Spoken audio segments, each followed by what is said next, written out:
Subscribe Adda 24/7 and press the bell icon. Good morning everyone, welcome to Adda 24/7 का स्वागत है। हम बात करेंगे सर आपके जितने भी आपके वैसे आपको बताया है कि हम लोग क्लासेस को रेगुलर कर रहे हैं, ठीक है। तो अब थोड़ा क्लासेस का टाइम चेंज हुआ है आप लोगों के लिए, और उसको देखते हुए हमने आप लोगों के लिए बहुत ही इंपॉर्टेंट क्वेश्चंस की एक प्रॉपर सीरीज़ बना रहा हूँ मैं आप लोगों के लिए। तो आपके लिए कोई भी पेपर हो, आरआरबी एनटीपीसी हो, आरआरबी पीओ हो, आरआरबी क्लर्क हो, बैंकिंग का हो, इंश्योरेंस का हो, कोई भी पेपर हो आपके लिए जहाँ पर कंप्यूटर अवेयरनेस से क्वेश्चन पूछे जाते हैं, उन सारे के सारे एग्जाम्स के लिए ये जो वीडियो है आपके लिए बहुत ही इंपॉर्टेंट आपके लिए होने वाली है, राइट। तो बच्चों ध्यान से, जितने भी बच्चे आप यहाँ पर जुड़े हुए हैं या आप लोगों को कोई भी दिक्कत आती है तो आप अपना कमेंट बॉक्स में कमेंट कर सकते हैं और कोई भी अपना क्वेरी क्वेश्चन पूछ सकते हैं, ठीक है। तो हम जितने भी आपके इंपॉर्टेंट क्वेश्चन जो कंप्यूटर कैप्सूल के अंदर हम लोग प्रॉपर थ्योरी प्लस कंप्यूटर ये के क्वेश्चन जो हम लोग पढ़ रहे हैं, ठीक है, उसी को सीरीज़ को हम लोग आगे बढ़ाएंगे यहाँ पर, राइट। तो हम लोग पहले क्वेश्चन को पढ़ेंगे, उससे रिगार्डिंग जो थ्योरी होगी उसको मैं समझाऊंगा आप लोगों को, ठीक है। तो दिखाते हैं सब आपका पहला क्वेश्चन देखते हैं। पहला क्वेश्चन क्या कहता है तो देखिए यहाँ पर हम लोग बात कर रहे हैं अगर फर्स्ट क्वेश्चन की, तो फर्स्ट क्वेश्चन मेरा कहता है a vacuum tube also called VT यानी कि electronic tube valve is a device sometimes use to amplify electronic signals. Vacuum tube were use in which generation of the computer. यानी कि मतलब कहने का ये है कि भाई सीधा था, इन्होंने क्वेश्चन ये पूछा है कि वैक्यूम ट्यूब को आपका किस जनरेशन में इसका यूज़ किया गया। अब होता क्या है वो बता दिया इन्होंने कि वैक्यूम ट्यूब है क्या, ठीक है। तो क्या करता है, sometimes use to amplify the electronic signals के लिए यूज़ होता है। ऑप्शन ए है इसमें आपका फर्स्ट जनरेशन, ऑप्शन बी है आपका इसके अंदर सेकंड जनरेशन, ऑप्शन सी है आपका थर्ड जनरेशन, ऑप्शन फोर्थ है फोर्थ जनरेशन, फिफ्थ है फिफ्थ जनरेशन। तो देखो यार ये आपका जो क्वेश्चन लिया गया है वो हिस्ट्री एंड जनरेशन से लिया गया है। तो फर्स्ट में क्या आया, वैक्यूम ट्यूब एंड वॉल्व्स, ये आपका आंसर होगा फर्स्ट, यानी कि ऑप्शन क्या हो गया आपका यहाँ पर फर्स्ट। सेकेंड में क्या आया था, ट्रांजिस्टर्स, राइट। यानी कि फर्स्ट जनरेशन में क्या आया, वैक्यूम ट्यूब, सेकेंड में क्या आया, ट्रांजिस्टर्स, थर्ड में क्या आया आपका आईसी, ठीक है, और फोर्थ में आया माइक्रो प्रोसेसर, फिफ्थ में आया आपका एआई आर्टिफिशियल इंटेलिजेंस। तो पांचों जनरेशन के रिगार्डिंग अगर क्वेश्चन बनता है आपके पास तो आप उसका आंसर दे सकते हैं, राइट। तो मैं यहाँ पे आपको बता दे रहा हूँ, फर्स्ट में तो आंसर हो गया आपका क्या, वैक्यूम ट्यूब एंड वॉल्व्स, इसका आंसर हो गया, ठीक है। सेकेंड जनरेशन में क्या आया आपका, यहाँ मैं आपको लिख देता हूँ, ठीक है। सेकेंड जनरेशन में आपका ट्रांजिस्टर, थर्ड जनरेशन में आपका आया आईसी, फोर्थ जनरेशन में आपका माइक्रो प्रोसेसर, और फिफ्थ में आया आपका एआई यानी कि आर्टिफिशियल इंटेलिजेंस। तो इस तरीके से आप यहाँ पर आंसर समझ सकते हैं, ठीक है। चलिए आगे बढ़ते हैं क्वेश्चन नंबर नेक्स्ट। तो ऑप्शन ए आपका आंसर है यहाँ पर, ठीक है। चलिए आगे बढ़ते हैं। नेक्स्ट क्वेश्चन दिया हुआ है आपका, in a computer programming API is a set of subroutine definition, protocol and tools for building a software and applications. Which among the following is an application programming interface for the programming language Java which define how a client may access a database? तो भाई यहाँ पर आपको answer देना है कि कौन सी वो एपीआई होती है जिसके थ्रू आपका डेटाबेस को एक्सेस किया जाता है। तो JEE, J2E या JDK या फिर जावा SE या JDBC या फिर JX, ठीक है। तो आपको इसका आंसर देना है, क्या आंसर आएगा इस क्वेश्चन का। एक्चुअली में क्या है, थोड़ा सा क्वेश्चन मॉडरेट है, लेकिन अगर समझेंगे आप तो आपको आसानी से समझ में आ जाएगा, राइट। तो ये जो क्वेश्चन है उसमें ये पूछा गया है, प्रोग्रामिंग लैंग्वेज का क्वेश्चन है, डेटाबेस जावा से रिगार्डिंग क्वेश्चन है। एक एपीआई होती है जिसे हम कहते हैं एप्लीकेशन प्रोग्रामिंग इंटरफेस, राइट, जहाँ से हम डेटा को क्या कर सकते हैं, किसी के थ्रू लेयर बनाते हैं, वो लेयर क्या करती है, उसको एक्सेस करने में आपकी हेल्प करती है, राइट। तो बच्चों यहाँ पर हमारा आंसर आता है, तो देखते हैं क्या आंसर आता है आपका यहाँ पर। तो ये रहा ऑप्शन आपका डी, ठीक है, यानी JDBC is the right answer for this question, ठीक है। चलिए आगे बढ़ते हैं question number next third. The Sub7 is an example of, ठीक है, antivirus, spyware, spam, adware and Trojan horse. तो बच्चों यहाँ पे देख रहे हैं आप लोग कि आपके लिए जो पॉइंट दिया हुआ है वो क्या है, एंटीवायरस होगा या स्पाईवेयर होगा या स्पैम होगा या फिर एडवेयर होगा, क्या आंसर होगा सर इसके लिए आपको बताना है। यार यहाँ पे देखें यार आप लोग, तो देखो एंटीवायरस क्या होता है, which remove the viruses, right. Spyware क्या होता है, स्पाईवेयर आपके ऐसे प्रोग्राम होते हैं जो बिना आपकी परमिशन के, बिना आपकी इन्फॉर्मेशन के आपके सिस्टम में इंस्टॉल हो जाते हैं and then collect the personal information like as a credit card, debit card, password, right. इस टाइप की इन्फॉर्मेशन ऐड की जाती है। जैसे की लॉगर नाम का एक आता है, राइट। क्या आता है? की लॉगर नाम का एक स्पाईवेयर आता है, जो भी आप की प्रेस करते हैं उसके लॉग बना करके क्या करता है, हैकर को भेज देता है। बहुत खतरनाक होता है, राइट। स्पैम में क्या है, जितने भी जंक ईमेल या फिर अनवांटेड मैसेज आते हैं वो आपके किस में आते हैं, स्पैम में आते हैं, राइट। नेक्स्ट तो एडवेयर क्या है? एडवेयर भी सर आपका एक मलेशियस प्रोग्राम होता है विच ऑटोमेटिकली रेंडर्स फॉर एडवर्टाइजमेंट, जो ऑटोमेटिकली क्या होता है, एडवर्टाइजमेंट के टाइम पर आता है, ठीक है। जैसे देखा होगा साइट आपकी ओपन की, पॉपअप आ गया, भाई लोन ले लीजिए, ठीक है, HDFC का आ गया या फिर शादी.com का आ गया, तो जिसे पॉपअप कहते हैं आप, दे मे बी अ एडवेयर। अगर suppose that if any programmer और hacker can create a adware to integrate in the ads and then it become a adware। तो इनसे भी आपको क्या रहना है, सावधान रहना है। Trojan horse is also type of virus, ठीक है। तो इस तरीके से यहाँ पे आपका ये एग्जाम्पल किसका है, तो देखते हैं सर आपका क्या आंसर आता है आपका यहाँ पर। तो राइट आंसर आपका ई है, ट्रोजन हॉर्स, यानी कि ये जो आपका सब 7 जो है वो किसका एग्जाम्पल है, आपका ट्रोजन हॉर्स आपके वायरस का, राइट। तो आई होप आपको क्वेश्चन क्लियर हो गया होगा। नेक्स्ट क्वेश्चन की तरफ बढ़ते हैं, question number 4। Which among the following is the most suitable type of network that phone line would use, मतलब टेलीफोन लाइन के थ्रू हम कौन सा नेटवर्क यूज इसमें से करेंगे, या इसमें से हम लोग कौन सा नेटवर्क डिफाइन करेंगे जहां पर टेलीफोन लाइन का यूज कर रहे होंगे हम लोग। वैन होगा या ब्लूटूथ होगा या वायरलेस वैन होगा या फिर इंफ्रारेड होगा या सैन होगा। तो भाई देखते हैं यहाँ पे क्या आंसर आता है आपके सामने। तो ये रहा आपके सामने आंसर इस क्वेश्चन का। तो देखो ये आप देख रहे हो आप यहाँ पर कि ये आपका क्वेश्चन ये पूछा गया most suitable type of network that phone line. तो भाई देखो ब्लूटूथ में मतलब नहीं बनता बिकॉज वायरलेस हो गया, राइट। इंफ्रारेड भी वायरलेस हो गया, सैन बचा, आपका वैन बचा, ठीक है। वाइड एरिया नेटवर्क से आप कनेक्ट कर सकते हैं, ठीक है, और वायरलेस वैन भी नहीं होगा। देखते हैं सर आंसर क्या होता है यहाँ पे, दिखाइए कंप्यूटर आंसर ज़रा। तो ऑप्शन ए यानी कि वैन बचा आपके लिए, वाइड एरिया नेटवर्क, जब हम लोग कनेक्ट होते हैं by the help of internet. भाई इंटरनेट किसका एग्जांपल है, वैन का एग्जांपल है, ठीक है। तो वैन से आप कनेक्ट हो गए, ठीक है, तो उसमें आपको क्या करना पड़ेगा, टेलीफोन लाइन का यूज़ करते हुए आप नेटवर्क से कनेक्ट हो सकते हैं। तो हमारा यहाँ पर राइट आंसर क्या हो गया सर, आपका वैन हो गया।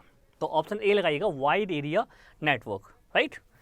देखो यार जितने भी क्वेश्चन आपको डिस्कस कर रहा हूँ मैं आपके सामने, कोई भी क्वेश्चन में डाउट रहता है, किसी भी ऑप्शन में डाउट रहता है, तो भाई कमेंट बॉक्स में आप कमेंट जरूर कर सकते हैं, राइट। वीडियो देखते समय नीचे कमेंट बॉक्स आता है, वहाँ पे कमेंट के ऑप्शन दिए होते हैं। अगर आप कमेंट करोगे तो उसका आपको रिप्लाई मिलेगा गारंटेड, राइट। तो भाई जितने भी एग्जाम हैं कंप्यूटर के आपके, जहाँ पर आपको लगता है कि सर कंप्यूटर अवेयरनेस से कुछ रिगार्डिंग क्वेश्चन आते हैं, तो भाई ये उन सारे एग्जाम्स के लिए है जिसमें आपको कोई भी पेपर हो, RRB का हो, PO का है, क्लर्क का है, बैंकिंग के जितने भी एग्जाम हैं, ध्यान रखिएगा सर, ध्यान रखना। मोस्ट इंपॉर्टेंट पॉइंट पहला, बैंकिंग के जितने भी एग्जाम हैं उन सारे एग्जाम के लिए ये सारे क्वेश्चन क्या आपके लिए इंपॉर्टेंट हैं, भले वो RRB PO हो, RRB क्लर्क हो, या फिर आपका SBI हो, IBPS PO हो, या LIC हो, या फिर कोई भी इंश्योरेंस का पेपर हो। इसके अलावा अगर जाते हैं आप लोग तो जैसे RRB NTPC है, राइट, वहाँ पे क्वेश्चन पूछे जाते हैं, भाई इसी से बाहर नहीं आएगा, कंप्लीट पैकेज है आपके लिए, ठीक है। चलिए आगे बढ़ते हैं। What does JAR stand for, jar का फुल फॉर्म पूछा गया है। तो भाई jQuery एप्लीकेशन रैपिड डेवलपमेंट, या जावा एप्लीकेशन रिजोल्यूशन, या फिर जावा आर्चिव, या फिर jQuery एप्लीकेशन रिजोल्यूशन, या फिर नन ऑफ दिस। तो सर देखते हैं फुल फॉर्म क्या है, दिखाइए आंसर कंप्यूटर जी जरा यहाँ पर। तो तेरा आपका answer C, Java archive is the full form of the JAR, ठीक है। तो ऑप्शन सी लगा लीजिएगा इस क्वेश्चन का आंसर। आगे बढ़ते हैं क्वेश्चन नंबर नेक्स्ट। ये रहा क्वेश्चन आपके सामने 6। Which among the following is a type of computer is known informally as a number crunchies। तो mini computer, super computer, micro computer, mainframe computer, या फिर none of these all are the type of digital computer. जितने भी आपके सामने जो चारों computers हैं वो सारे के चारों किसके साथ आपके एग्जाम्पल है, देख रहे हो आप लोग, डिजिटल कंप्यूटर के। और जो आपके डिजिटल कंप्यूटर होता है वो सब किस पे काम करते हैं, अगर देखा जाए तो दे वर्क ऑन 101010 के फॉर्म पे काम करते हैं, राइट, यानी कि ऑन ऑफ के बेसिस पे काम करते हैं। तो आंसर क्या हो जाएगा हमारा यहाँ पर, देखते हैं, दिखाइए कंप्यूटर जी आंसर क्या होगा आपका यहाँ पर। Option be super computer, right. Super computer क्या होता है भाई? तो भाई देखो यहाँ से क्वेश्चन सुपर कंप्यूटर से क्या क्या बन सकता है। पहला क्वेश्चन बन सकता है सुपर कंप्यूटर से आपका, ध्यान रखिएगा कि सबसे पहला सुपर कंप्यूटर कौन सा था, तो भाई परम 8000 सबसे पहला सुपर कंप्यूटर था जिसको बनाया था सीडैक ने, ठीक है, पहला क्वेश्चन। दूसरा क्वेश्चन यहाँ से बन गया, ठीक है। तीसरा क्वेश्चन ये बन सकता है कि इस समय सबसे लेटेस्ट सुपर कंप्यूटर कौन सा है, तो भाई IBM का है, नाम है समिट। क्या नाम है? समिट, ठीक है। एक और क्वेश्चन दे सकते हैं आप लोग यहाँ पर कि भाई ये बताइए सुपर कंप्यूटर की स्पीड को मेजर किस में किया जाता है, तो the speed of super computer measured in flops, ठीक है, फ्लोटिंग पॉइंट ऑपरेशन पर सेकंड में इसकी स्पीड को क्या किया जाता है, मेजर्ड किया जाता है। क्लियर? चलिए आते हैं नेक्स्ट क्वेश्चन की तरफ। Question number 7, which among the following organization developed SAGA 220 super computer in 2011। भाई किस ऑर्गेनाइजेशन ने इसको डेवलप किया था 2011 के अंदर? इसरो है, नासा है, सीडैक है, बार्स है, या फिर आपका नन ऑफ दीज है। तो एक और क्वेश्चन दे दिया गया है आपके लिए सुपर कंप्यूटर से ही, जो आपको मैंने यहाँ पर ये 4 क्वेश्चन रिसर्च किए थे, उसके अलावा एक क्वेश्चन और आपको मिला है। तो देखते सर इसका आंसर क्या आता है, तो दिखाइए सर राइट आंसर क्या है। इसरो, तो option A is the right answer for question number 7, ठीक है। चलिए आगे बढ़ते हैं नेक्स्ट क्वेश्चन की तरफ। Which of the following is activity to purchasing item and product from the different websites on the internet using online modes such as the credit card and debit card to make the payment? तो भाई इसे क्या कहेंगे आप? ई banking कहेंगे, online shopping कहेंगे, या online reservation कहेंगे, या एम रिजर्वेशन कहेंगे, या ई गवर्नेंस कहेंगे? बहुत ही अच्छा क्वेश्चन है, PO लेवल का क्वेश्चन है, ध्यान रखिएगा सर, ठीक है। तो भाई ध्यान से बताना है इसका राइट आंसर क्या होगा। अगर बच्चों कंटेंट को लेकर के अगर किसी बच्चों को चलता है सर हमें हिंदी में चाहिए, तो भाई आप अपनी रिक्वायरमेंट को हमारे कमेंट बॉक्स में लिख सकते हैं, एंड देन दे विल उसको हम तो देखेंगे कि कितना बच्चों की ऐसी क्वेरी आती है जिनको हिंदी में कंटेंट चाहिए, तो उस पर भी ध्यान दिया जाएगा, राइट। तो भाई यहाँ पे मुझे को आंसर देना है आपको कि क्या आंसर आएगा इस क्वेश्चन का।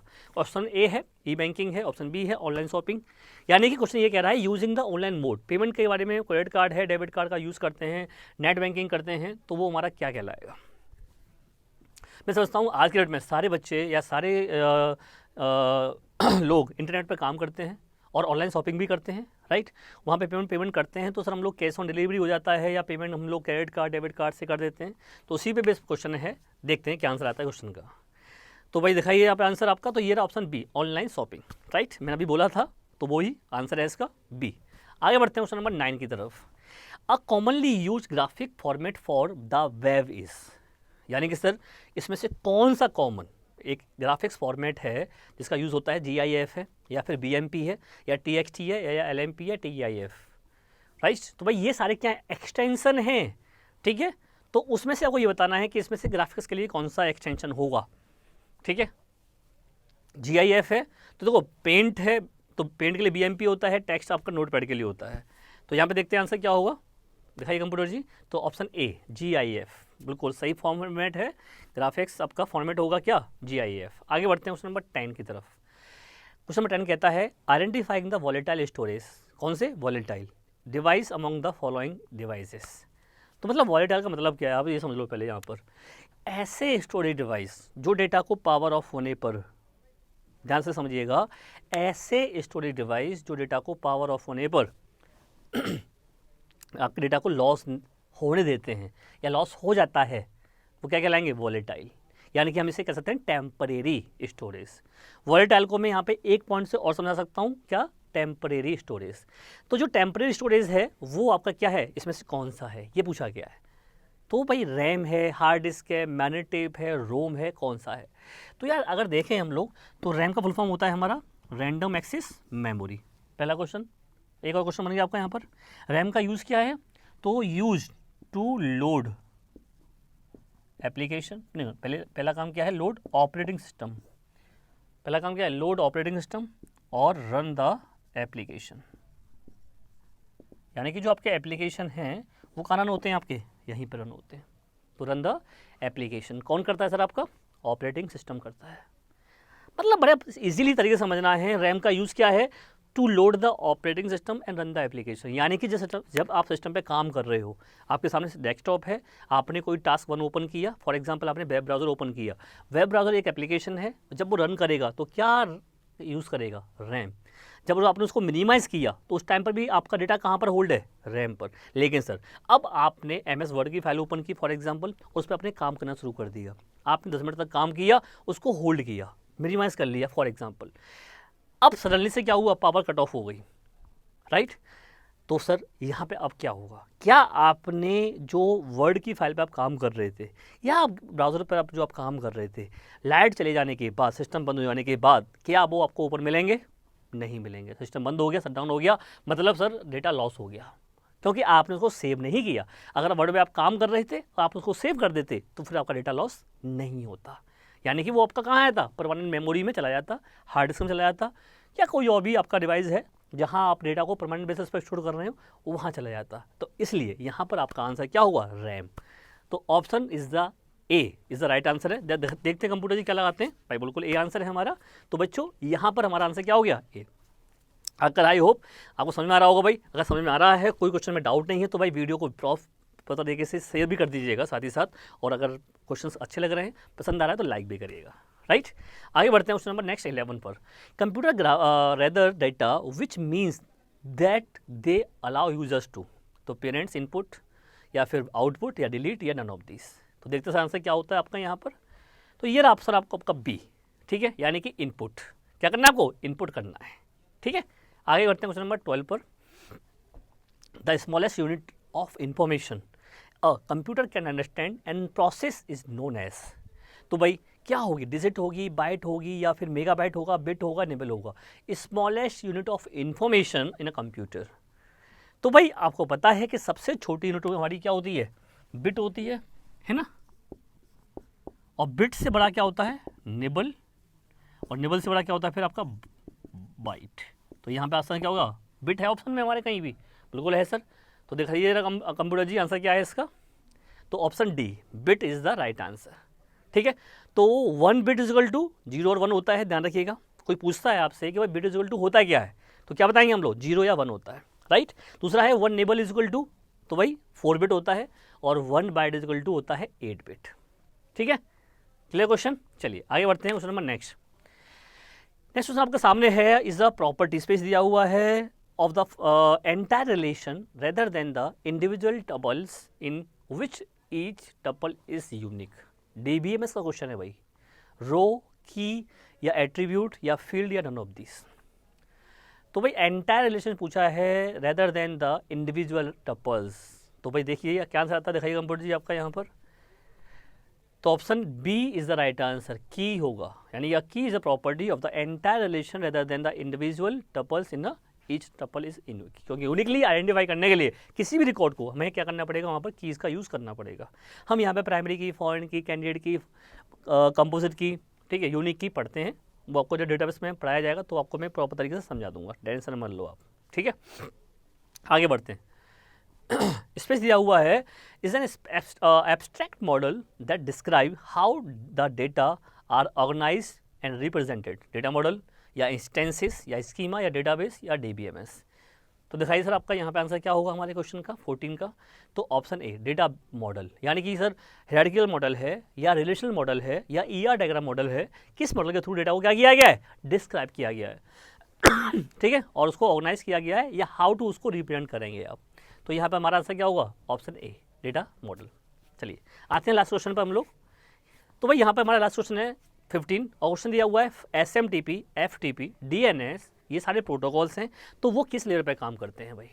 डेटा लिंक लेयर है या नेटवर्क लेयर है या ट्रांसपोर्ट लेयर है या एप्लीकेशन या फिर नन ऑफ दिस। यानी कि आपके सामने क्वेश्चन जो दिए हुए हैं उसमें से आपको ये बताना है कि जो प्रोटोकॉल हैं आपके इस पर कौन कौन से? SMTP यानी simple mail transfer protocol, FTP यानी फाइल ट्रांसफर प्रोटोकॉल, DNS यानी डोमेन नेम सिस्टम।